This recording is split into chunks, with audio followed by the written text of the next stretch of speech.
اللہ نے میرے نبی کو خاندانی طور پر وہاں پہنچایا جہاں کو نہیں جا سکتا. پھر آپ کی ذات کو اتنا حسن بخشا. ایک آدمی بات حسن کی کرے، آپ کالا کلوٹا بیٹھا ہوئے تو گل جڑ دی کوئی. تو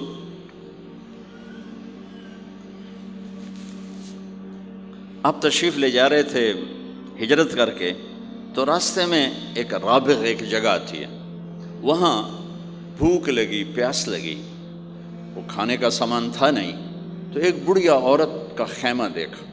وہاں پہنچے تو کہا ماں جی کچھ کھانے کو ملے گا؟ میں نے کہا بیٹا قحط کا زمانہ ہے، کچھ نہیں ہے. تو ایک مریل بکری کھڑی تھی، وہاں بالکل چمڑت ہڈی. ہم نے کہا میں اس سے دودھ نکال لوں؟ ان کا بیٹا یہ تو بن بیاہی بکری ہے اور ماس اس کے اوپر نہیں ہے، یہ کیا دودھ دے گی؟ کہ آپ اجازت دو. ان کا لے لے. چونکہ غیر فطری کام ہو رہا تھا تو لہٰذا اس نے آپ کو غور سے دیکھا کہ یہ کون ہے جڑا ایو جی بکری جو دودھ کڈو ہے. لہٰذا آپ کیسے دیکھنے لگی. تو آپ نے بکری کو کھینچا اور اس کے تھنوں کو ہاتھ لگایا، وہ نیچے لٹک گئے اور ایک پورا ڈول دودھ سے بھر دیا. بکری سے یہ گلاس بھی نہیں بھرتا بکری کے دودھ سے، لیکن وہ پورا ڈول بھر دیا. اپنے تینوں ساتھیوں کو پلایا، پھر خود پیا. پھر دوبارہ دودھ نکال کے پورا ڈول بھر کے اس اماں کو دیا، چلے گئے. بکری کی عمر 7 سال ہوتی ہے، 7 سال تک زندہ رہتی ہے، ذبح نہ کریں مر جاتی. یہ بکری 22 برس زندہ رہی اللہ کے نبی کے ہاتھ لگنے کی برکت سے. 22 برس اس بکری نے عمر پائی. جب شام کو اس کا خامد آیا، وہ کہنے لگا اے دودھ کتھوں ہے؟ وہ کہنے لگی ایس بکری چو. اسا کہ کملی ہو گئی، اتھو دودھ کتھوں آ گیا؟ اسا کہ ایسے چو آیا ہے. اسا کہ اپنی عقل دا علاج کرو، یہ کتھوں آ گیا؟ کہ نہیں، ایک کوئی جادوئی شخصیت والا نوجوان آیا تھا، اس کے ہاتھوں میں کوئی طاقت تھی، اس نے تھنوں کو ہاتھ لگایا اور چشمہ بنا دیا. اچھا کیسا تھا ذرا بتاؤ، سفیلی ذرا دسے نہ کیوں جائے. اب اس نے بتایا کہ میں نے کیا دیکھا، اور وہ کمال کیا اس بڑھیا نے کہ آج تک بڑے بڑے علماء ان الفاظ کا ترجمہ کرتے ہوئے تھک رہے ہیں. وہ کہنے لگی ابا معبد رأیت رجلا ظاہر الوضاء ابلج الوجه حسن الخلق لم تعبه ثجلة لم تزر به سعلة أزج أقرا وسيم قصيم في عينيه تعج في صوته صحل في لحيته كثافة في عنقه سطع إن تكلم علاه البهاء وإن سكت علاه الوقار وهو أندر الثلاثة. مجھے بھی ہمیشہ اس کے ترجمے میں تھکنا ہی پڑتا ہے، لیکن مجھے اس کی بڑی ایک تعبیر اللہ نے سجائی. کہنے لگے میں اس کا ترجمہ یوں کرتا ہوں. کہنے لگے ابو معبد میں تمہیں کیا بتاؤں، میں نے ایسا انسان دیکھا مجھے لگا جیسے 14ویں کا چاندی کپڑے پہن کے زمین پہ آ گیا. تو مجھے یوں لگا جیسے 14ویں کا چاندی زمین پہ کپڑے پہن کے اتر آیا. کیا حسن تھا، کیا جمال تھا، کیا خوبصورت بھویں تھیں، کیسا ماتھا چوڑا تھا، آنکھیں کیسی حسین تھیں. ادعج اشکل احور اہدب اکہل انجل ابرج. میرے نبی کی آنکھوں کے بارے میں 7 الفاظ آتے ہیں، 7 جو میں نے ابھی دہرائے، اور ان 7 کا ایک ترجمہ ہے کہ کائنات میں ایسی آنکھ اللہ نے کسی کو نہیں عطا فرمائی، ایسی خوبصورت آنکھیں اللہ نے عطا فرمائی آپ کو. آواز میں جادو تھا، آواز میں جادو تھا، پکڑ آواز دل کو پکڑتی تھی. گردن لمبی خوبصورت تھی، چہرہ 14ویں کے چاند کی طرح چمکتا تھا، اور براق الثنایا، دانت ایسے خوبصورت تھے، مسکراتے تھے تو دانتوں سے نور نکلتا دکھائی دیتا تھا، جب بولتے تھے تو نور چھا جاتا تھا، چپ ہوتے تھے وقار چھا جاتا تھا، خوبصورت سیاہ کالے بال تھے، نیم گھنگریالے بال تھے، پیٹ نہیں نکلا ہوا تھا، بال نہیں اڑے ہوئے تھے، سیدھا وجود تھا، سیدھا۔ کتنے ہمارے معاشرے کے لوگ ہیں، آپ سجے پاسے بیٹھے ہوں جن پیٹ کھبے پاسے گئے ہوں، پیٹ کھبے پاسے ہوں آپ سجے پاسے ہوں۔ تو اللہ نے کھانا حلال حرام بند کیا ہے، حلال کھاؤ، حلال کا بھی طریقہ سکھایا کہ ماج بنتے نہ کھاؤ، بندہ بنتے کھاؤ، اتنا نہ کھاؤ کہ چربیاں چڑھ جائیں، زیادہ کھانا انسانیت نہیں، کم کھانا انسانیت۔ بیچ میں بات آگے کہہ رہا ہوں، میرے نبی نے کہا سب سے بدترین برتن جسے انسان بھرتا ہے اس کا پیٹ ہے، سب سے بدترین برتن جسے انسان بھرتا ہے اس کا پیٹ ہے۔ اور اگر تم نے کھانا ہی ہے اور تم کہتے ہو نہیں میں نے کھانا ہی ہے، تو 3 حصے کرو، ایک غذا کے لیے، ایک پانی کے لیے اور ایک ہوا کے لیے، ایک حصہ چھوڑو، ساری زندگی بیماری نہیں آئے گی۔ لیکن یہاں تک کھانے کے بعد پھر ڈاکٹروں کی چاندی نہیں ہوگی تو اور کیا ہوگا؟ جب تک یہ بیکریاں ہیں، یہ کولڈ ڈرنکس ہیں اور یہ فاسٹ فوڈز ہیں، صحت مند کوئی نہیں ہوگا۔ بھوکے رہنے میں اللہ نے صحت رکھی، کھا کھا کے تباہی پھیر دیتے۔ میٹھا کھانے سے شوگر نہیں ہو رہی، زیادہ کھانے سے شوگر ہو رہی، دبا کے کھانے سے شوگر ہو رہی۔ اللہ میرے نبی نے کھانے کا طریقہ بھی بتایا، کھانے کی چیزیں بھی بتائیں، کھانے کا طریقہ بھی بتایا، کھانے کے آداب بھی بتائے۔ کہنے لگی 2 لفظ جو دنیا میں کسی انسان کے لیے استعمال نہیں ہوئے، میں نے آخر میں چھوڑ دے۔ کہنے لگی ابو معبد، میں جب اس کو دیکھتی تھی نا تو میرے دیکھنے کی طلب اور بڑھ جاتی تھی، پھر جب دیکھتی تھی طلب اور بڑھ جاتی تھی۔ وہ جب تک کھڑے رہے میری آنکھ نہیں بھری۔ وسیم وسیم وسیم۔ ابو معبد میں جدھر سے دیکھتی تھی حسن ان کا غلام تھا، ہاتھ جوڑ کے کھڑا تھا۔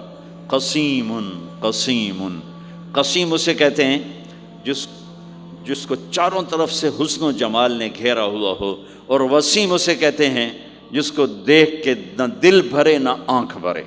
دنیا کا ہر حسن تھوڑی دیر دیکھنے کے بعد خوبصورتی ختم، کشش ختم۔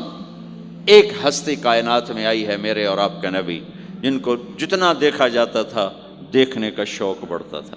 ام عائشہ بیٹھی کپڑا سی رہی تھی، سوئی گر گئی، تھوڑا سا اندھیرا نظر نہیں آ رہی۔ ہمارے نبی کمرے میں انٹر ہوئے تو آپ کے چہرے کے نور سے سوئی چمکنے لگی تو آپ نے سوئی کو اٹھایا ہے۔ یہ میرے نبی کا ظاہر ہے جو اللہ نے اتنا خوبصورت کر کے بنایا۔ پھر یہیں ہمیں زندگی کی خوبصورتی بھی ملی کہ زندگی خوبصورت ہو۔ زندگی خوبصورت ہوتی ہے رویوں کے ساتھ۔ پہلا رشتہ خامند اور بیوی ہے، پھر اولاد ہے، پھر آگے رشتے بنتے ہیں، ماں باپ ہیں، یہ سارے رشتے یہ اس زندگی سے بنتے ہیں جو میرے نبی ہمیں سکھا کر گئے۔ آپ بطور، چونکہ آپ نے باپ تو دیکھا نہیں، ماں کو دیکھا ہے، اور ماں کے ساتھ زیادہ عرصہ نہیں رہے، صرف 6 سال رہے ہیں، تو ماں کے ساتھ کیا ہونا چاہیے؟ ماں کے ساتھ سلوک ہوگا تو ماں دعا دے گی نا۔ باپ کی خدمت کرو گے تو باپ دعا دے گا نا۔ آنکھوں میں آنکھیں ڈال کے بات کرو گے تو زندگی، باپ کو تو نیند نہیں آئے گی، ماں کو تو نیند نہیں آئے گی۔ ماں باپ میں سلوک و اولاد لڑ کے بیٹھی ہو تو ماں باپ کو تو نیند نہیں آئے گی۔ بیوی بدتمیزی سے بات کرے تو خامند کے نیند اڑ جائے گی، خامند بدتمیزی کرے تو بیوی کی نیند اڑ جائے گی۔ تو یہ کہاں سے زندگی ملے گی؟ میرے نبی کے دروازے پر جاؤ، وہاں پتہ چلے گا کہ زندگی کیسے گزاری ہے۔ تو آپ نے اپنی اس تمنا کا اظہار کیا، کاش میری ماں زندہ ہوتی تو میں اس کی ایسی خدمت کرتا۔ میں عشاء کی نماز کے مصلی پہ کھڑا ہو کر ہاتھ باندھے سورۃ فاتحہ پڑھ رہا تھا، الحمدللہ رب العالمین۔ ادھر سے میرے گھر سے آواز آتی، محمد، میری ماں مجھے پکارتی محمد، تو میں نماز توڑ کے کہتا لبیک یا اماں، ماں جی میں حاضر ہوں، ماں جی میں حاضر ہوں۔ زندگی کو خوبصورت بنانے کا ماں باپ کے لیے طریقہ کہ اولاد ماں باپ کی آنکھوں کی ٹھنڈک بنے. یہ بچے ہمارا سب سے قیمتی سرمایہ، اور انہی پر سب سے بڑا ظلم ہوتا ہے. سب سے بڑا ظلم ہے آج کے ماں باپ کا 3 سال کے بچے کو اسکول ڈالنا. سب سے بڑا ظلم ہے. وہ روتا ہوا جاتا ہے، روتا ہوا آتا ہے، اور ماں باپ سے اس کی محبت کی تار کٹتے جاتے ہیں، کٹتے جاتے ہیں، کٹتے جاتے ہیں. 7ویں سال میں وہ بدتمیز ہوا پڑا ہوتا ہے. اب مائیں پریشان ہیں، بچے بدتمیز ہیں، بچے بدتمیز ہیں، کیونکہ ماں نے گود نہیں دی. جو ٹائم ماں نے دینا تھا وہ دے دیا اسکول کو. اور ہمارے اسکول کاروباری ادارے ہیں، علمی ادارے نہیں ہیں، کاروباری ادارے ہیں. میرے ملک کا یہ روگ ہے کہ یہاں کا وکیل بھی کاروباری ہے، یہاں کا ڈاکٹر بھی تاجر ہے، یہاں کا وکیل بھی تاجر ہے، یہاں کا جج بھی بک جاتا ہے، اور یہاں کا اسکول اور کالج بھی کاروبار ہے. 3 سال کا بچہ جب ماں باپ سے دور ہوتا ہے، روتا ہوا جاتا ہے، روتا ہوا آتا، تو وہ ماں باپ سے دور ہو جاتا ہے. اس کے اندر نفرت پیدا ہونی شروع ہو جاتی. سر اٹھا جو ہی وہ سر نکالتا ہے تو وہ ماں باپ کا نافرمان ہو جاتا ہے، بدتمیزی کرتا ہے، لڑتا ہے، جھگڑتا ہے، کیونکہ ماں اور باپ نے ٹائم نہیں دیا. اور پھر اس موبائل نے ہماری زندگی، گھر کی زندگی تباہ کر دی ہے کہ بچہ آ کر ماں سے بات کرتا ہے، ماں موبائل کو دیکھ کے بچے سے بات کر رہی ہوتی. وہ باپ سے بات کرتا ہے، وہ اپنے موبائل میں، اور بچے سے بات کرتا ہے. یہ اس بچے کی عزت کو ذبح کر دینے والی بات. آنکھ سے آنکھ ملانا عزت دینا ہے. میرے نبی پاک صلی اللہ تعالی علیہ وسلم کی طرف جب کوئی آپ کو بلاتا نا، یا رسول اللہ آپ سے، تو مثلا یہ ہماری مجلس ہے، ادھر بھی لوگ ہیں، ادھر بھی لوگ ہیں. اب مجھے کوئی ادھر سے بلائے تو میری تو اتنی گردن مڑے گی، کوئی ادھر سے بلائے میری اتنی گردن مڑے گی. لیکن میرے نبی پاک صلی اللہ علیہ وسلم کو ادھر سے جب کوئی آواز دیتا یا رسول اللہ، تو اب یوں نہیں کرتے تھے، ہاں جی دسو کی گل ہے. اب پورا یوں کرتے تھے ایسے. بولو میرے بھائی کیا بات ہے، سبحان اللہ. آپ کو ادھر سے کوئی بلاتا یا رسول اللہ، تب ایسے نہیں کرتے تھے، ہاں جی بولو. اب پورا ایسے مڑ کر پھر فرماتے، جی فرمائیے کیا بات. اب عام لوگوں کے ساتھ یہ فرماتے تھے. ہم تو اپنی اولاد کے ساتھ یہ نہیں کرتے، بیوی خامند کے ساتھ یہ نہیں کرتے، خامند بیوی کے ساتھ یہ نہیں کرتے.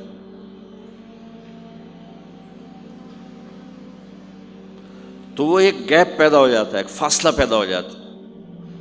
تو میرے نبی نے بتایا کہ ماں باپ کے ساتھ کیا کرنا ہے. کہ میری ماں ہوتی تو میں نماز ہی توڑ دیتا اس کے لیے. حج کا سفر 70,000 کا مجمع تقریباً جمع ہو چکا ہے ابوا پہنچتے پہنچتے، اور آپ ایک دم اونٹنی کا رخ موڑو، پہاڑوں میں چلے گئے. میری زندگی سفروں میں گزری ہے، ان میں خوبصورت ترین سفر میرا وہ ہے جو میں نے حضرت اماں آمنہ کی قبر پہ حاضری تھی. پہاڑوں کے اندر آپ اندر تشریف لے گئے، مجمع بھی ساتھ ہو گیا، کدھر جا رہے ہیں، اونٹنی کو بٹھایا. پہاڑ ہے کچھ 40-50 فٹ اونچا، اس کے اوپر قدرتی ایسے ایک پلین بنا ہوا ہے جیسے اللہ نے پہلے سے سنبھال کے رکھا ہوا تھا. اب تو انہوں نے قبر کا نشان مٹا دیا ہے. تو ماں کی قبر کے سرہانے تشریف لے گئے اور گھٹنے اٹھائے، ہاتھ یہاں رکھے اور سر گھٹنوں میں دیا ایسے.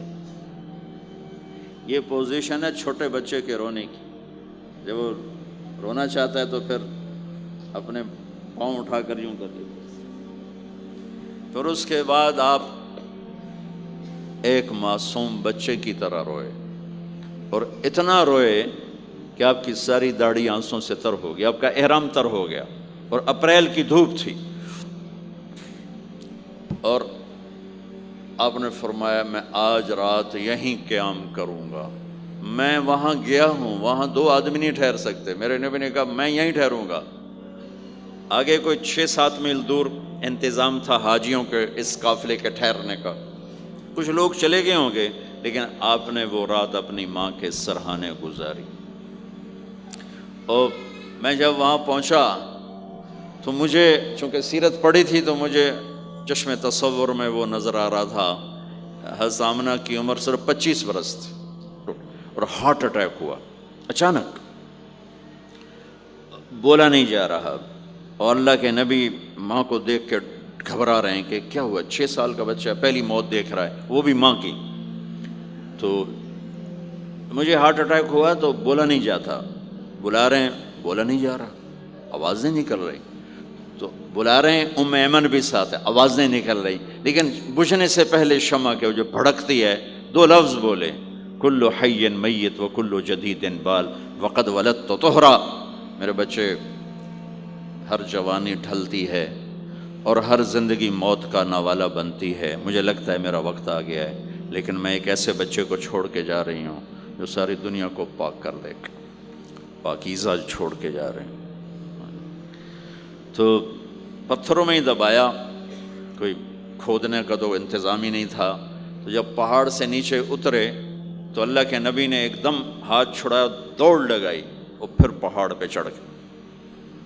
تو ام ایمن آپ کی ماں ہیں، دودھ پلا، 8 عورتوں نے میرے نبی کو دودھ پلا، ان میں ایک ام ایمن بھی۔ وہ جب پیچھے گئیں تو ایسا منظر تھا جس کو دیکھ کر شاید زمین بھی رو رہی ہوگی اور آسمان بھی اور ابوا کے پہاڑ بھی۔ آپ ماں کی قبر پر ایسے لپٹے ہوئے اپنے سینے کو پتھروں کے ساتھ اور یوں دونوں ہاتھوں سے پتھر لیے ہوئے تھے۔ جب آپ ام ایمن قریب آئیں تو آپ سنا تو آپ فرما رہے تھے، ماں جی آپ کے سوا تو میرا کوئی نہ تھا، آپ بھی مجھے چھوڑ کے چلی گئیں، میرے لیے اب کس کی گود ہے؟ تو ام ایمن رضی اللہ عنہ نے اٹھانا چاہ کے، بیٹا اٹھو، تو آپ نے انکار کر دیا، تو میں نے کھینچ کے نیچے لائیں اور زبردستی لائیں اور اونٹنی پر بٹھایا، اور آگے 2 راتوں کا سفر تھا، وہ سب میرے نبی کے خاموش آنسوؤں سے آپ کا گریبان تر ہوتا گیا، اور آگے نہ کوئی خالہ ہے، نہ کوئی اور آسرا ہے، نہ باپ ہے، باپ اور ماں ہی بڑا سہارا ہوتے ہیں۔ دادا نے کفالت میں لیا 8 سال کی عمر میں، ان کا بھی اللہ نے ان کو بھی اپنے پاس بلا لیا۔ تو وہ سارا منظر میرے سامنے گھوم رہا تھا، اوپر سے سورج ڈوبنے والا تھا، تو وہ عجیب کیفیات تھے، وہ میں بیان نہیں کر سکتا ہوں کہ اللہ کی قسم اگر آپ اور میں زندگی کو خوبصورت بنانا چاہتے ہیں تو اپنے نبی کی زندگی کو سیکھنا ہوگا، ان بچوں کو سکھانا ہوگا۔ ہم نے کوئی کاروباری کام نہیں کیا ہے کہ ہم اس سے کوئی کاروبار کر رہے ہیں، کوئی پیسہ کما رہے ہیں، حاشا وکلا، حاشا وکلا۔ ہماری یہ نسل، ان کے ساتھ کاروبار کر رہا ہوں کہ یہ پروان چڑھیں اپنے نبی کی محبت کے ساتھ، یہ پروان چڑھیں اپنے حبیب کے نقش قدم پر چلنے کے ساتھ۔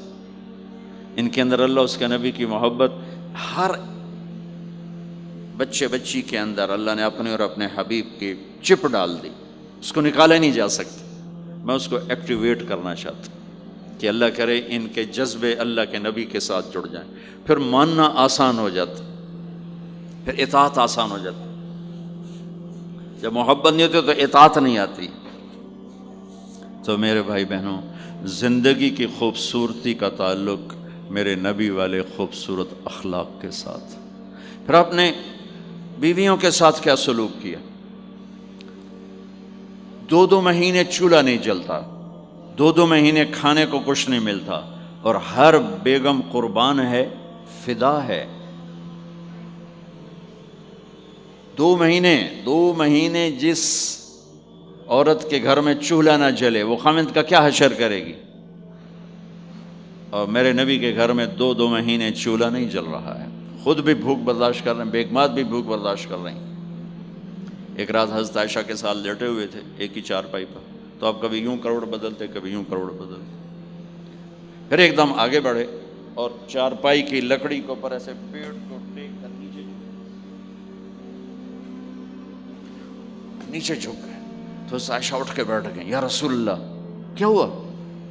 آپ سیدھے ہو کر فرمایا، عائشہ بھوک بڑی لگی۔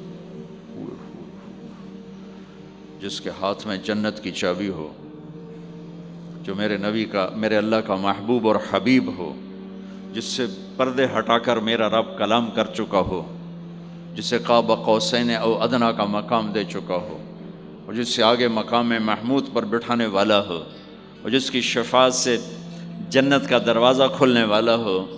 عائشہ بھوک بڑی لگی تو عائشہ رونے لگی کہ یا رسول اللہ آپ اللہ سے بات کیوں نہیں کرتے ہیں؟ کہ نہیں عائشہ، اسی بھوک میں اللہ سے ملوں گا، مجھ سے پہلے جو نبی میرے ساتھی تھے وہ بھی اسی طرح چلے گئے، میں بھی ایسے ہی چلا جاؤں گا۔ اور اس کے باوجود بیویاں قربان ہو رہی ہیں، فدا ہو رہی ہیں۔ کس چیز نے باندھا ہوا تھا؟ میرے نبی کے سلوک نے، میرے نبی کے اخلاق نے۔ اللہ کی قسم، میرے نبی کی شادیاں شوق کی شادیاں نہیں تھیں۔ ایک حدیث سناتا ہوں، ما تزوجت وما زوجت الا بوحی من السماء نزل به جبریل۔ سن لو لوگو، میں نے جہاں شادی کی، میں نے جہاں بیٹی دی، پہلے آسمان سے وحی آئی، جبریل لے کر آئے، پھر میں نے شادی کی۔ تو یہ شوق کی شادیاں نہیں ہیں، زندگی سکھانے کی شادیاں ہیں، کیونکہ سب سے مشکل رشتہ خامند اور بیوی ہے، سب سے مشکل رشتہ خامند اور بیوی ہے۔ اس وقت طلاقیں کیوں بڑھ رہی ہیں؟ ایک تو یہ ہماری یہ جو فاسٹ فوڈ ہے، اس نے ہمارے اندر جو ایک نیچرل سسٹم تھا اسے ڈسٹرب کر دیا ہے، تو غصہ بڑھ گیا ہے، برداشت گھٹ گئی ہے، چھوٹی چھوٹی باتوں پہ گھر اجڑ رہے ہیں، گھر اجڑ رہے ہیں۔ پہلے یورپ میں سنتے تھے، اب یہاں پاکستان آج شادی ہوتی، چوتھے دن طلاق ہو رہی ہوتی۔ میں وہاں بیان کے لیے نکل رہا تھا مانچسٹر، تو میرے ساتھ جو گاڑی چلا رہا تھا، میں نے پوچھا آپ کیا کرتے ہو؟ لاہور کا تھا۔ کہا جی میں وکیل ہوں۔ میں نے کہا یہاں کوئی جھوٹے کیس ہوتے ہیں جیسے پاکستان میں؟ کہا جی نہیں، یہاں جھوٹا کیس کوئی نہیں ہوتا، جو بھی ہوتا ہے جینون ہوتا ہے۔ میں نے کہا یہاں مسلمانوں کے لڑائی جھگڑے آتے ہیں؟ کہا جی ہاں جی آتے ہیں۔ میں نے کہا سب سے زیادہ کیا جھگڑے آتے ہیں؟ کہا جی سب سے زیادہ طلاق کے آتے ہیں، طلاق طلاق طلاق طلاق۔ کہ نہیں سیکھا، زندگی برداشت کا نام ہے، برداشت کرنا سیکھا نہیں۔ میرے نبی نے 11 شادیاں کی، ہر قسم کی عورت کے ساتھ شادی کی، خاندان کے اندر، برادری کے اندر، اور خاندان برادری سے باہر۔ یہی 3 نسبتیں ہیں۔ اپنے خاندان میں قریش، تو آپ کی کئی بیگمات قریش، حضرت عائشہ، حضرت حفصہ، حضرت زینب، حضرت ام حبیبہ، یہ سب قریش ہیں۔ قریش سے باہر حضرت میمونہ، حضرت جویریہ، یہ قریش سے باہر ہے برادری۔ پھر برادری سے بھی باہر شادی کی، یہود، حضرت صفیہ یہودی کی بیٹی ہیں، ان کے ساتھ شادی کی۔ ہر نسل سے شادی کی، اوپر والے کا نظام ہے۔ اپنے سے مالدار حضرت خدیجہ، اپنے برابر ام سلمہ، ام حبیبہ، اپنے سے کم فخر میں جویریہ، صفیہ، اپنے سے غربت کے ساتھ نہیں۔ عمر سے بڑی کے ساتھ شادی کی، حضرت خدیجہ۔ ہم عمر کے ساتھ شادی کی، حضرت سودا۔ عمر سے کم سے شادی کی، حضرت عائشہ۔ بیوہ سے شادی کی، حضرت خدیجہ۔ مطلقہ سے شادی کی، حضرت زینب۔ کماری سے شادی کی، حضرت عائشہ۔ جتنی بھی نسبتیں کسی عورت کی بن سکتی ہیں، ان سب میں اللہ نے آپ کو استعمال کر کے زندگی گزارنے کا طریقہ سکھایا۔ تیز مزاج کے ساتھ شادی کی، حضرت حفصہ رضی اللہ تعالیٰ عنہ، مزاج میں تیزی تھی۔ حضرت عمر رضی اللہ تعالیٰ عنہ کی بیٹی، مزاج میں شدت تھی، زندگی گزار کے دکھایا۔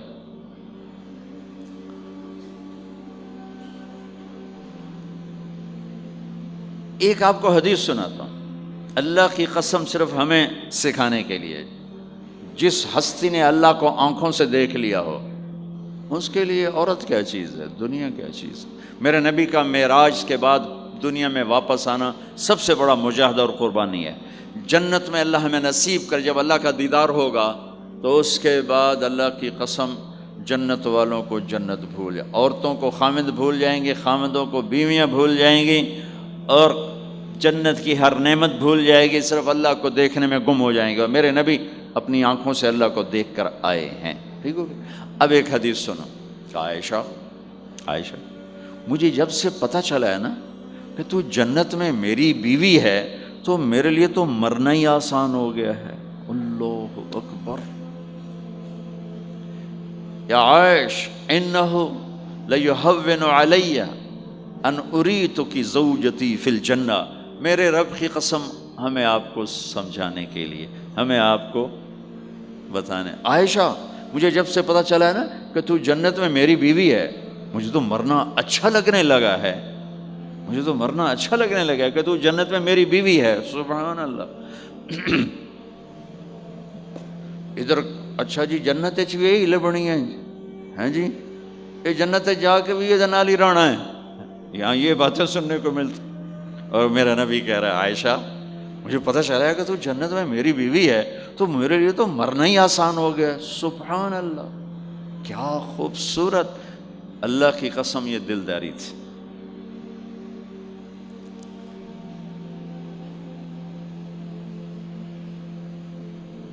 سب سے مشکل رشتہ خامند اور بیوی ہے، سینکڑوں آیات اس کے لیے اللہ نے اتاری، ماں باپ کے لیے چند آیات، اولاد کے لیے چند آیات، بہن بھائیوں کے لیے چند آیات ہے، خامند اور بیوی کے لیے قرآن پڑھا ہے، پوری سورت اتاری ہے، اور سینکڑوں آیات اتاری، چونکہ ایک اس رشتے کی اہمیت، ایک اس کی نزاکت اور کمزوری کہ کوئی رشتہ ٹوٹتا نہیں سوائے خامند اور بیوی کے۔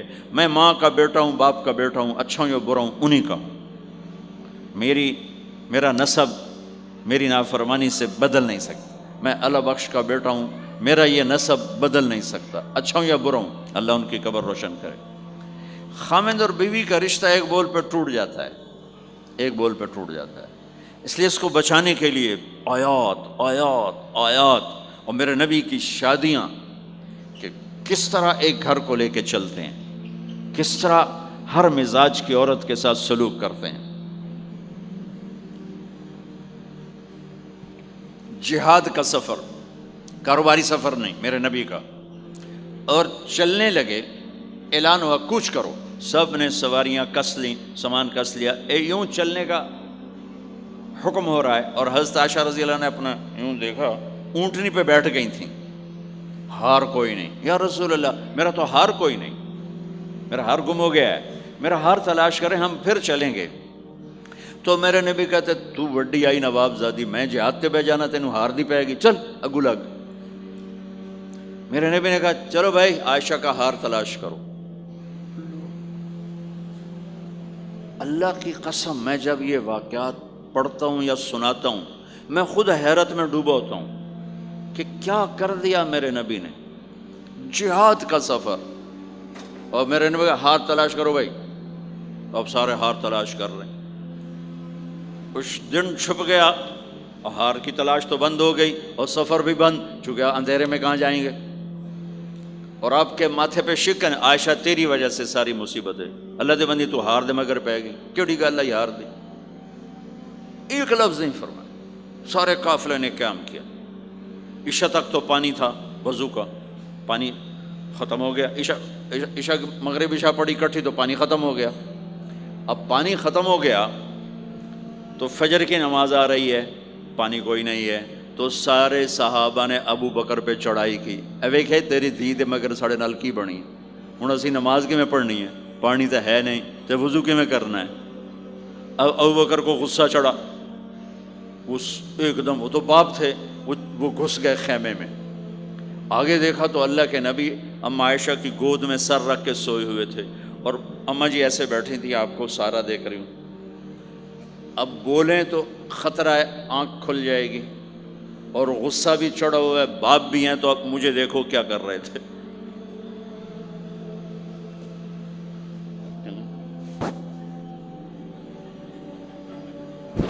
تیرے جو پھر یوں ماری زور سے انگلی بیٹی کے نا یہاں، پہلے یوں کرتے پھر ایسے ماری زور سے، وہ کہنے کہ میں ایسے سخت ہو گئی تاکہ میں ایسے نہ ہوں کہ اگر میں تھوڑا حرکت کی تو اللہ کے نبی کی آنکھ کھل جائے گی، تو ماری گیا ٹھا ٹھا ٹھا، وہ منہ سے کہہ رہا، اور وہ ایسا کر کے بیٹھی چمک، غصے میں باہر چلے گئے۔ اب آپ کی آنکھ کھلی فجر پر، تو عائشہ نے کہا یا رسول اللہ وہ تو باہر تو بڑا مسئلہ ہو گیا ہے، پانی کوئی نہیں ہے اور نماز کا وقت ہو گیا ہے، وضو کیسے کریں؟ سبحان اللہ، اللہ نے قانون بدل دیا، دنیا میں پہلی دفعہ ہونے لگا ہے۔ 1,24,000 نبی آئے، پانی نہ علی وضو ہو سکتا ہے، اس کے علاوہ نہیں ہو سکتا۔ میرے اللہ نے قرآن اتارا فَإِن لَّمْ تَجِدُوا مَاءً فَتَيَمَّمُوا صَعِيدًا طَيِّبًا فَامْسَحُوا بِوُجُوهِكُمْ وَأَيْدِيكُمْ مِنْهُ۔ اچھا میرے بندو، پانی مک گیا ہے، چلو مٹی چاہتے منہ تے مارو تے دوئی چاہتے ہتھاں تے مارو تے تمہارا وضو ہو گیا، چلو تیمم کرو اور نماز پڑھو۔ اب وہ جو سارے ابو بکر پہ غصے ہو رہے تھے نا، اما عائشہ کہنے لگے واہ ابو بکر بھائی تیرے طفیل کی کم بن گیا، تیری دھی دے طفیل کی کم بن گیا۔ تو اسید بن حذیر پہلے ذرا زیادہ گرم ہوئے تھے، تو وہی ابو بکر تیرے گھر کی یہ پہلی برکت نہیں ہے، پہلے بھی بہت شمار برکتیں تیرے گھر کی طفیل امت کو ملی ہیں۔ تو اللہ نے تیمم کی آیت اتار دی۔ حضرت عائشہ کو ڈانٹ پلانے کی آیت نہیں آئی کہ میرے نبی تیری بیگم کے ہار کی وجہ سے میرے دین کا کام رک گیا اور میرے بندوں کی نماز خراب ہو گئی اور ان کو پانی سے محروم ہونا پڑا۔ میں قربان جاؤں اپنے رب پر، اپنے حبیب پر، اس ماں عائشہ پر، دنیا کی واحد عورت ہے جس کے سینے پر سر رکھ کر کسی نبی نے جان دی ہو۔ 1,24,000 نبیوں میں سے کوئی نہیں ہے جس کا سر بیگم کے سینے اور ٹھوڑی کے درمیان ہو اور اس کی جان اللہ نے نکالی ہو۔ واحد میرے آپ کے مات فی سحری و نحری، سحری و نحری، سحری و، کہ میرے چونکہ آپ ایسے بیٹھے تھی اور حبیب پاک آپ کے سینے پر یوں دراز تھے، نیم دراز اس طرح، اور آپ کا سر مبارک ٹھوڑی کے ساتھ لگ رہا تھا، ٹھوڑی کے ساتھ یہ جگہ یہاں لگ رہی تھی اور باقی یہاں تھی، آپ اس طرح۔ اور واحد خاتون ہے جن کا حجرہ کسی نبی کی آرام گاہ بنا، ابدی آرام گاہ بنا۔ واحد اما عائشہ ہیں جن کے حجرے کو اللہ نے کسی نبی کے آرام گاہ بنایا۔ اور یہ واحد حجرہ ہے جہاں 70,000 فرشتہ صبح آ کے درود و سلام پڑھتا ہے اور شام تک پڑھتا ہے، اور شام کو 70,000 نیا آتا ہے اور صبح تک درود و سلام پڑھتا ہے اور واپس چلا جاتا ہے۔ کائنات، اللہ جب مسلمان دنیا سے مٹ جائیں گے، مسجد نبوی مٹ جائے گی، بیت اللہ مٹ جائے گا، مدینے کی ایک اینٹ باقی نہیں بچے گی، مکہ کتنے بڑی بڑی بلڈنگیں، ایک اینٹ باقی نہیں بچے گی، اور وہاں سے گزرتے ہوئے لوگ کہیں گے لگتا ہے اتنے کدی آبادی ہوئے گی، ایتھے لگتا ہے کدی آبادی ہوئے گی۔ یہ زبانوں پہ ہوگا جب سارے نشان مٹ جائیں گے، اس وقت بھی 70,000 فرشتہ آ کے درود و سلام صبح سے شام تک پڑھے گا اور شام سے صبح تک پڑھے گا۔ یہ واحد میں خاتون ہیں عائشہ بنت ابی بکر جن کو اللہ نے یہ عزت بخشی، اور یہ واحد خاتون ہیں جب ان کے اوپر تہمت لگی، حضرت یوسف علیہ السلام پہ تہمت لگی تو بچے نے گواہی دی، حضرت مریم پہ تہمت لگی بیٹے نے گواہی دی، اور اما عائشہ پہ تہمت لگی تو اللہ نے گواہی دی کہ میں گواہ ہوں، اللہ گواہ بن کے آئے۔ تو اللہ نے کہا تیمم کرو بھائی، سارے خوش ہو گئے، سارے خوش ہو گئے۔ تو حضرت عائشہ نے کہا یا رسول اللہ اب میرا ہار چھوڑ دیں، اب چلیں۔ تب آپ نے کہا چلو بھائی کوچ کرو۔ اس سے زیادہ کوئی دلداری کا واقعہ پیش کر سکتا ہے؟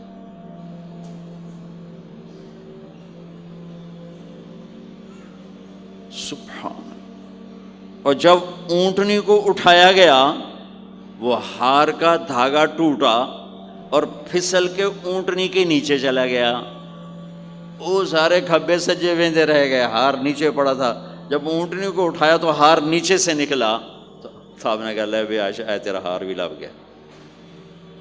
یہ دلداری ہے میرے نبی کی، یہ ہمیں سکھایا۔ کہیں عورتوں کی بدتمیزی بھی انتہا کو پہنچی ہوتی ہے اور وہ اپنے گھر اجاڑ دیتی ہیں اپنی زبان کی شدت کی وجہ سے، اپنی بد اخلاقی کی وجہ سے۔ لیکن کوئی زیادہ معاملہ مردوں کی طرف سے خراب ہوتا ہے تو شریعت نے بھی اس کو زیادہ بیان کیا اور میرے نبی نے بھی اس کو اجاگر کیا۔ اور میرے نبی کی آخری تقریر، آخری خطبہ حجۃ الوداع کا، صرف ایک رشتے کو بیان کیا، صرف ایک رشتے کو بیان۔ ہم کتنے رشتوں میں جکڑے ہوئے ہیں، ماں باپ، بہن بھائی، چاچا تایا، خالہ خالو، دادا دادی، نانا نانی، ساس بہو، کتنے ہم رشتوں میں جکڑے ہوئے ہیں۔ میرے نبی نے صرف ایک رشتے کا حق بیان کیا، استوصوا بالنساء خیرا، میں تمہیں تمہاری بیویوں کے بارے میں وصیت کر رہا ہوں، ان کے ساتھ اچھا سلوک کرنا۔ صرف ایک رشتے کو بیان فرمایا، چونکہ یہ بنیادی رشتہ ہے، یہاں سے خاندان بنتا ہے۔ جب یہ ٹوٹ جاتا ہے اور ہمارا جوائنٹ فیملی سسٹم ہے تو کہیں ساس توڑ رہی ہے، کہیں سسر توڑ رہا ہے، کہیں نندیں توڑ رہی ہیں، کہیں خود خامد اپنی بے وقوفی کی وجہ سے توڑ رہا ہے، کہیں بیوی اپنی حماقت کی وجہ سے اس رشتے کو توڑ رہی ہے۔ ایک عورت آئی، ایک لڑکی آئی، یا رسول اللہ میری شادی ہونے لگی، میرے خامد کا کیا حق ہے میرے اوپر؟ دونوں طرف کی میرے نبی نے زندگی سکھائی۔ میرے نبی نے فرمایا تیرے خامد کے جسم پہ پھوڑے نکل آئیں، پھوڑوں میں گندا پانی جمع ہو جائے، پیپ جمع ہو جائے، اور تو زبان سے چاٹ چاٹ کے اس کے زخموں کو دھوئے، تو بھی تو نے اپنے خامد کا حق ادا نہیں کیا ہے۔ دوسرا، لائف کو بیلنس کیا میرے نبی نے کہ ایک گھر کیسے چلتا ہے اور کس طرح خوبصورت بنتا ہے، وہ میرے نبی کے اخلاق ہیں۔ آپ سب سے ایک بات کرتا ہوں، برداشت کرنا سیکھ لیں، زندگی خوبصورت ہو جائے۔ صرف سارے اخلاق کو میں جمع کروں ایک لفظ میں، برداشت، اور اس کو شریعت میں صبر۔ صبر کرنا سیکھ لیں، زندگی خوبصورت ہو جائے گی۔ بچیاں ساس کی شکایت کر رہی ہوتی ہیں، کبھی خامند کی شکایت کر رہی ہوتی ہیں، کبھی اولاد ماں باپ کی شکایت کر رہی ہوتی ہے، کبھی اولاد ماں باپ کی شکایت کر رہے ہوتے ہیں۔ شکایتوں سے جہان بھرا پڑا ہے۔ آپ شکایتوں کو دفن کر کے ہونٹ سی لیں، صبر، آہ نہ کر لبوں کو سی، عشق ہے دل لگی نہیں، سینے پہ تیر کھائے جا، آگے قدم بڑھائے جا، یعنی زبان حال سے کہہ دے کہ ہاں ستائے جا۔ جو ستاتا ہے چپ ہو جاؤ، جو ستاتا ہے چپ ہو جاؤ۔ اللہ کی قسم آپ ایسی طاقت بنو گے کہ پہاڑ بھی راستہ دیں گے۔ صبر انسان کی سب سے بڑی طاقت، صبر انسان کی سب سے بڑی طاقت ہے، صبر انسان کی سب سے بڑی طاقت، الٹا کے رکھ دیتی ہے چیزوں کو۔ چپ رہنا سیکھ، خاموش رہنا سیکھ، درگزر کرنا سیکھ، تو آپ دیکھیں گے آپ کی زندگی میں کتنا حسن آتا ہے، کتنی زندگی میں مٹھاس پیدا ہوتی ہے۔ غصہ نکال دینا وقتی ایک راحت ہوتی ہے، اور پھر شرمندگی اور ندامت کے سوا کچھ نہیں ہوتا۔ اور پی جانا، سہ جانا، یہ آپ کو ایک عظیم و شان ہستی بنا دے گا۔ آپ کی دعائیں عرش سے جا ٹکرائیں گی۔ چپ رہنا ان بچوں کو سکھائیں، خاص طور پر اپنی بیٹیوں کو چپ رہنا سکھائیں کہ میں دکھ سے کہتا ہوں میرے دیس کا سسرالی معاشرہ ظالم ہے، ظالم ہے، ظالم ہے۔ اس میں نہ کوئی نمازی کی قید ہے، نہ بے نمازی کی، نہ دیندار کی، نہ بے دین کی، نہ کسی پردے والے گھر کی، نہ بے پرد گھر کی۔ سسرالی معاشرہ بہت ظالم ہے، بہت ظالم۔ جوائنٹ فیملی سسٹم عذاب بن چکا ہے، عذاب۔ پہلے ایک رحمت تھی یہ کہ سب کو اپنے حقوق حدود کا پتہ تھا، اب کسی کی زندگی میں دخل دینا یہ ہمارے اخلاق بن چکے ہیں، تو ہم اپنی زندگیوں کو خراب کر چکے ہیں، برباد کر چکے ہیں۔ پھر اولاد کے ساتھ کیا کرنا ہے؟ میرے نبی نے حسن حسین کے ساتھ 7 سال گزارے، حسین کے ساتھ 6 سال، حسن کے ساتھ 7 سال علیہم السلام رضی اللہ عنہما۔ 7 سال میں بچہ سمجھدار ہوتا ہے۔ ایک نصیحت نہیں کی، ایک نصیحت، 7 سال ایک نصیحت نہیں پائیں گے آپ۔ اتنے بڑے نبی، اتنا بڑا انسانیت کا بوجھ، اور روزانہ ٹائم نکال کے بچوں کے پاس آ کر بیٹھتے تھے، ان کے ساتھ کھیلتے تھے، کشتی کرتے تھے، اور بھائیوں کو لائن میں کھڑا کر دیتے تھے۔ تو حضرت جعفر جوانی میں شہید ہو گئے، ان کے بچوں کو، عون، عبداللہ، محمد، ان کے 3 بیٹے تھے، ان کو بھی بلا لیتے اور ایسے ان کو لائن میں کھڑا کر کے پھر ایسے بائیں پھیلا، ہاں بھائی آؤ بھائی مجھے پکڑو، کون ہے جو مجھے پہلے ہاتھ لگائے گا؟ کون ہے جو مجھے پہلے ہاتھ لگائے گا؟ وہ دوڑ لگاتے پانچوں کا پانچوں، کوئی سر پہ چڑھتا، کوئی کمر پہ چڑھتا، کوئی گود میں گرتا، اور میرے نبی بیٹھ کے مسکراتے۔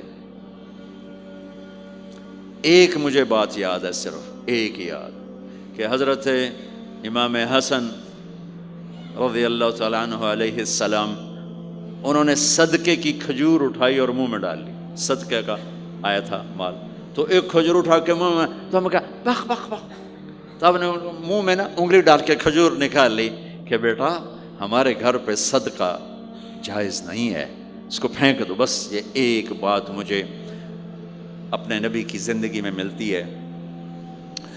ٹائم دیا، محبت دی۔ کمال کی بات ہے نہیں، اتنی بڑی ہستی ہو اور بچوں کے لیے گھوڑا بنے کھڑے، آؤ بھائی آؤ بھائی، دونوں ہاتھ بھی ٹیک دیے، گھٹنے بھی ٹیک دے، آؤ بھائی میری کمر پہ چڑھ جاؤ۔ ان کو کمر پہ چڑھایا اور پورے کمرے میں چکر لگا رہے ہیں، چکر لگا رہے ہیں، اور پھر ان سے کہہ رہے ہیں تمہارا اونٹ کیسا؟ اونٹ متیا سواری کو کہتے ہیں، لیکن عام طور پر متیا عربی میں اونٹ کے لیے بولا جاتا۔ تو پوچھتے بچوں تمہاری سواری کیسی ہے؟ پھر دونوں بھائیوں کو اتار دیتے اور نواسی حضرت زینب ان کو اٹھاتے اور اپنی کمر پہ بٹھا کر کمرے میں چکر لگا رہے ہیں، چکر لگا رہے ہیں، چکر لگا رہے ہیں۔ یہ مائیں روز ٹھوکی کھلوتے، ایدو تھپڑ ایدو تھپڑ ایدو تھپڑ ایدو تھپڑ۔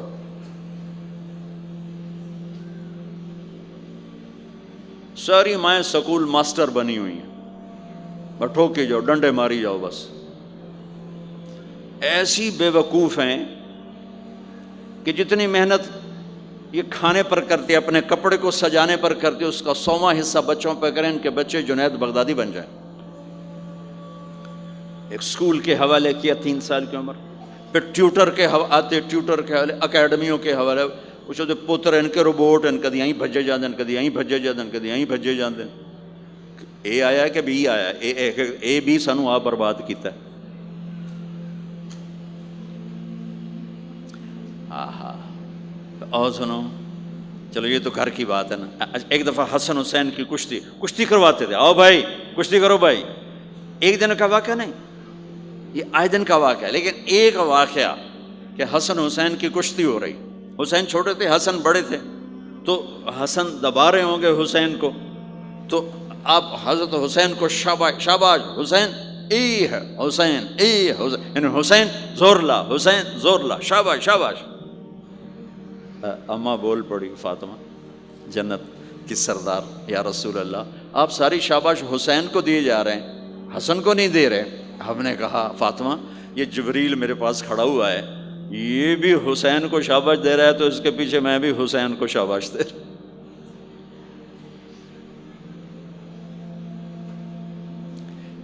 اس سے اور عجیب سنو، آپ فرض نماز پڑھا رہے ہیں، فرض نماز، نفل نہیں، گھر میں نہیں، مسجد میں، اور آپ سجدے میں گئے اور حسن نے چھلانگ لگائی اور کمر پہ جا کے بیٹھ گئے، اور اینجے مندہ کرسی تو ٹھوک کے بیٹھ جانا۔ میرے نبی نے سجدہ لمبا کر دیا، اتنا لمبا کیا کہ ان سجدے میں پڑے لوگ سوچنے لگے کہ کہیں اللہ کے نبی فوت تو نہیں ہو گئے۔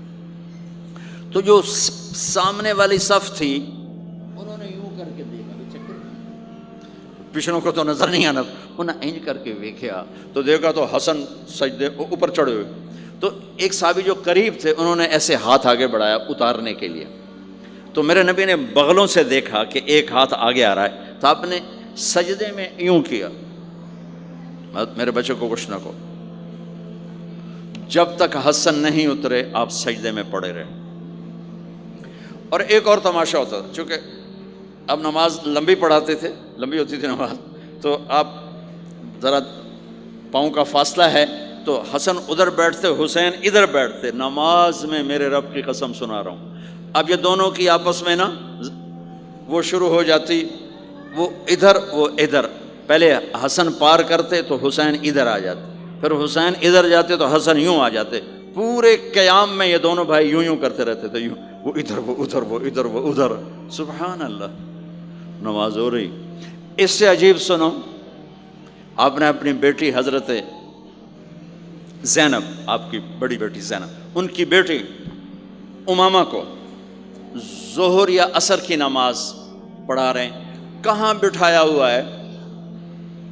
میں پہلے بیان کرتا ہوں یہاں بٹھایا ہوا ہے علی یدہ، لیکن میں نے اب چند دن پہلے حدیث پڑھی، یہاں نہیں بٹھایا، یہاں نہیں بٹھایا، یہاں بٹھایا ہوا تھا، یہاں کندھے پر بٹھایا ہوا تھا، یہاں علی عاتقہ، اس کو عاتق کہتے ہیں، اور نماز پڑھا رہے تھے۔ جب آپ رکوع میں جانے لگے تو یہاں سے پکڑا اور آرام سے اس کو ساتھ بٹھایا، پھر رکوع کیا، قومہ کیا، سجدہ کیا، سجدے سے جب اٹھے تو پھر امامہ کو اٹھا کر کندھے پہ بٹھا کے پھر نماز شروع کر دی۔ 4 رکعتاں میرے نبی انج پڑھائیاں کہ نواسی یہاں بیٹھی ہوئی ہے، صرف زندگی سکھانے کے لیے، صرف زندگی سکھانے کے لیے۔ بچوں کو پیار اتنا دو کہ وہ آپ پہ قربان ہوں، ڈنڈا، سوٹا، تھپڑ، بدتمیزی، ڈانٹ ڈپٹ، یہ دوریاں پیدا کر دیتی۔ بہت چھوٹی عمر میں نے سگریٹ پینے شروع کر دی، کچھ 7-8 سال کی عمر میں نے سگریٹ پینے شروع کر دی۔ گاؤں میں تھے تو کوئی ماحول تو تھا نہیں، تو گھر والوں کو پتہ چل گیا، تو اب مجھے سگریٹ سے روکنے کے لیے سمجھایا جا رہا ہے۔ جی کیسے سمجھایا جا رہا ہے؟ میری ماں نے میرا منہ کھولا ہے کر کے، تو میرے ماسی نے چمٹا نپے تے وچ انگارا ہے تو این کر ٹھوکاں تیرے منہ وچ، ٹھوکاں تیرے منہ وچ۔ یہ مجھے سگریٹ سے روکا جا رہا ہے۔ جی مجھے منظر نہیں بھولتا، میری ماں نے دونوں ہاتھوں سے میرے جبڑے یوں کھینچے اور میری ماسی نے انگارا چمٹے میں ڈال کر، پاما تیرے منہ وچ، پاما تیرے منہ وچ، پینے گا سگریٹ؟ او میں نہیں پیندا، او میں نہیں پیندا۔ ٹھیک، باہر نکل کر میں نے پہلا کام سگریٹ سلگایا، اور میرے چھوٹے بھائی نے دیکھ لیا میری مصیبت عربیاں، وہ مجھ سے بھی 2 سال چھوٹا، 5 سال تھا، میں 7 سال اور 5 سال، میں کہتا میری شکایت لاوے گا، میں کہا تلی تلی دیا، میں نے سگریٹ اس کے منہ میں لگا، تو بھی پی، میں بھی پینا، تاکہ یہ میری شکایت نہ لگائے۔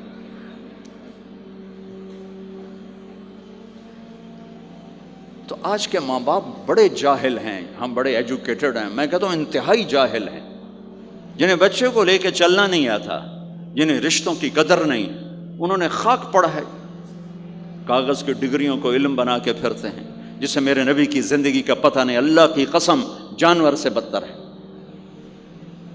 جاہل ترین ہے جسے اپنے آقا کی زندگی کی خبر نہیں۔ حضرت حسن آپ کے پیٹ پر بیٹھے ہوئے ہیں، آپ ان کے ساتھ کھیل رہے ہیں، اچانک حسن نے پیشاب شروع کر دیا، مجھے یاد نہیں، میرے بچے بچیاں ماشاءاللہ، میں نے ان کو اٹھایا ہوا تھا اور مجھے پیشاب محسوس ہوا تو میں نے اسے بیٹھے رہنے دیا ہو، مجھے یاد، میں اسی وقت پیچھے یا منجی تے سٹے یا ہیٹھاں سٹے پیشاب اتنے کرتا الو جائے نہیں۔ ٹھیک، میرے نبی پاک صلی اللہ علیہ وسلم کے نواسے حسن آپ کے پیٹ پر بیٹھے تھے، پیٹ ننگا تھا، تو آپ ان کے ساتھ کھیل رہے تھے تو انہیں پیشاب شروع کر دیا۔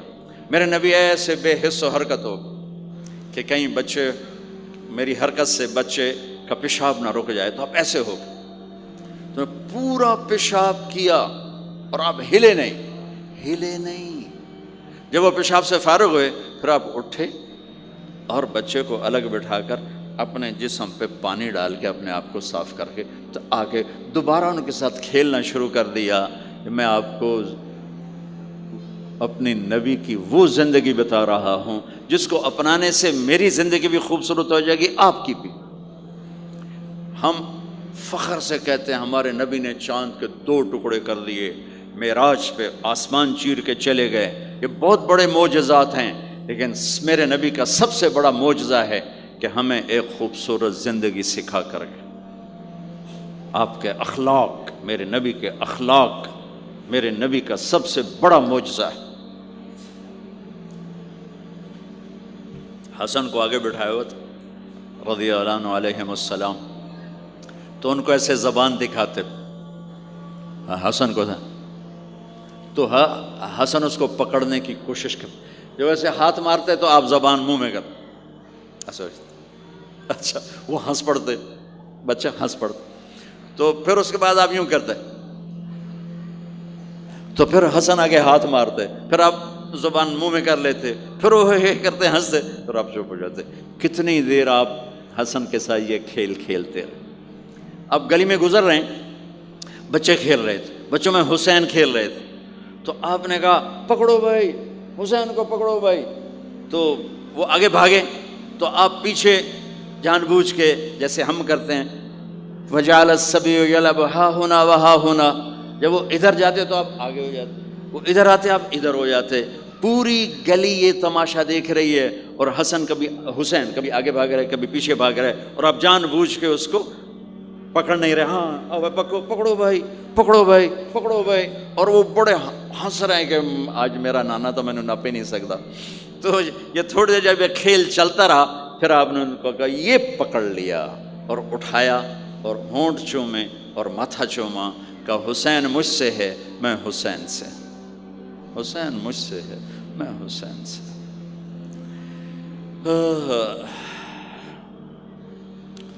میرے بھائی بہنوں عزیزو، اسلام ہی تو خوبصورت زندگی سکھاتا ہے، وہی ہم نے بھلا دیا۔